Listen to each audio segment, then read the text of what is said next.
ના ભાજપ હોય કે કોંગ્રેસ હોય, જેને પણ નેતૃત્વ કર્યું આજ દિવસ સુધી વ્યક્તિગત કોઈની ઉપર લાંચ લેવાનું, વ્યક્તિગત કોઈની ઉપર હપ્તા લેવાનું આરોપ લાગ્યો હોય તો કૌશિકભાઈ વેકરિયા ઉપર આરોપ લાગ્યો છે, એનો અમને ખૂબ જ રન છે, ખૂબ જ દુઃખ છે. કારણ કે આ જિલ્લાની ગરિમાને લાંછન લગાડવાનું કામ એ ભારતીય જનતા પાર્ટીના ધારાસભ્યએ કર્યું છે. અને લાંછનની અંદર દ્રૌપદીનું જેમ વસ્ત્રારણ થતું હતું, હસ્તિનાપુરની અંદર ભીષ્મ પિતા બેઠા હોય, ગુરુ દ્રોણ બેઠા હોય, કૃપાચાર્ય બેઠા હોય, સારા સારા યોદ્ધા બેઠા હોય અને દુશાસન ને દુર્યોધન વસ્ત્રહરણ કરતા હોય, એક અબલા નારી ઉપર જ્યારે એક પ્રકારનો અત્યાચાર કરતા હોય, લાંછન તમે લાંચ લીધી, તમે હપ્તા લીધા, તમે દારૂના અડ્ડા અટકાવ્યા, તમે પોલીસના સહારે દમન કર્યા, તમે રેતી ખનનના કામ કર્યા. અમે એક શબ્દ 2 વર્ષમાં નથી બોલ્યા, પણ એક નાબાલિગ નાદાન ગરીબની દીકરી ઉપર તમે જે પ્રકારનું કૃત્ય કર્યું છે,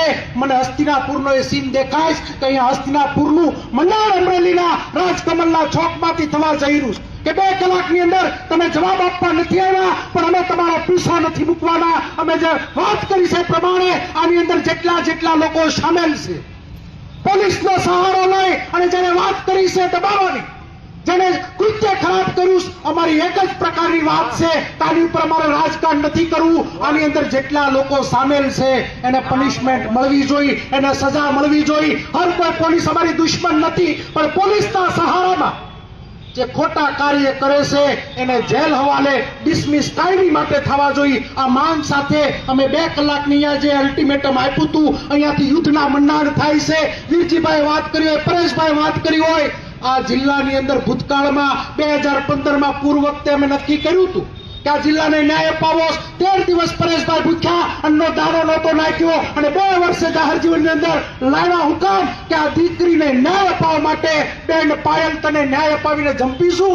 આ 24 કલાકના ધરણાથી કામ પૂર્ણ નહીં થાય. ભારતીય જનતા પાર્ટી કાન ખોલીને સાંભળી લે કે આ વાતને તમે નાની સમજતા હો તો તમે ખડ ખાવશો, આ વાતને તમે નાનું રૂપ સમજતા હો તો તમે ભૂલ ખાવશો. દાદા મુખ્યમંત્રી ભૂપેન્દ્રભાઈ, તમને દાદા તરીકે મેં સાપ આપીશ, તમારું ત્રીજું નેત્ર ખોલો, નહીં તો ભારતીય જનતા પાર્ટીને આ બેન પાયલ ભસ્મ કરી નાખશે. હું તમને ફરી વખત કહું કે આ લાગણી એટલા માટે વ્યક્ત કરી કે મારે પણ એક દીકરી છે, પરેશ ધાનાણીને પણ દીકરી છે. દીકરી તમારા ઘરમાં હોય, કલ્પના કરજો, કુંવારી દીકરી બારામાં ચાર પોલીસે કામ કર્યું હોય, ગમે સમરબંધી પોલીસ હોય, બાંધછોડ કરવામાં નહીં આવે. જ્યાં સુધી ડિસમિસ નહીં કરીએ, કોમ્પ્રોમાઇઝ કરવામાં પરેશભાઈ નહીં આવે. આ લડાઈના મંડાણ ગામડે ગામડે પોગાડશું, જિલ્લે પોગાડશું. જો નિર્ણય ભાજપ નહીં લે, જો સરકાર નિર્ણય નહીં લે તો આ 1 તારીખે જરાક લંકામાં પરેશભાઈ પૂછડું ઓડાડવા ગયો હતો, પત્રના રૂપી પૂછડું ઓડાડ્યું હતું. આ આગ આખા ગુજરાતમાં લાગશે.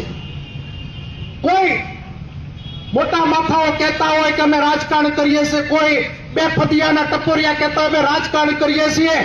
રાજકારણ નથી કરતા, હક માટે લડીએ છીએ. આ મંચ એ કોઈ કોંગ્રેસનો મંચ નથી. આ મંચ 18 વર્ણનો મંચ છે દીકરીને ન્યાય આપવા માટે. આ ન્યાય યાત્રામાં આવતીકાલથી સૌ જોડાવ. વધારે મારે વાત નથી કરવી. એક વાત આવતા દિવસોની અંદર બહાર આવતી જશે. ફરી વખત પોલીસને કહું છું કે ગઈકાલ રાત્રે પણ તમે જે હરકત કરી છે, તમે અમારા દુશ્મન નથી, પણ તમે એમ સમજતા હો કે અમારથી કાંઈ નહીં થાય તો અમને ન્યાયતંત્ર ઉપર ભરોસો છે, અમે સુપ્રીમ કોર્ટ લગી જંપવાના નથી. એ મનમાં લઈને વાત ચાલજો.